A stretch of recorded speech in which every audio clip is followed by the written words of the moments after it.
শনিবার রাতে রাজধানীর বারিধারায় ফিলিস্তিন দূতাবাসের নিরাপত্তার দায়িত্বে অন্যান্য পুলিশ সদস্যের মতো ছিলেন কনস্টেবল মনিরুল এবং কাউসার। রাত 12টার দিকে হঠাৎই সহকর্মী মনিরুলকে নিজের বন্দুক দিয়ে গুলি করে কনস্টেবল কাউসার। এতে ঘটনাস্থলেই মারা যান মনিরুল।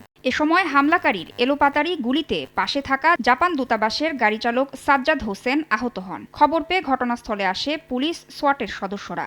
আটক করা হয় হামলাকারী কাউসারকে। পরে ঘটনাস্থল পরিদর্শন করেন আইজিপি, ডিএমপি ও ডিবির অতিরিক্ত কমিশনার। হত্যাকাণ্ডের কারণ না জানালেও তদন্ত চলছে বলে জানান আইজিপি। আক্রমণকারী কনস্টেবলকে আমরা নিরস্ত্র করেছি, থানায় নিয়ে যাওয়া হয়েছে। আমরা তাকে জিজ্ঞাসাবাদ করছি।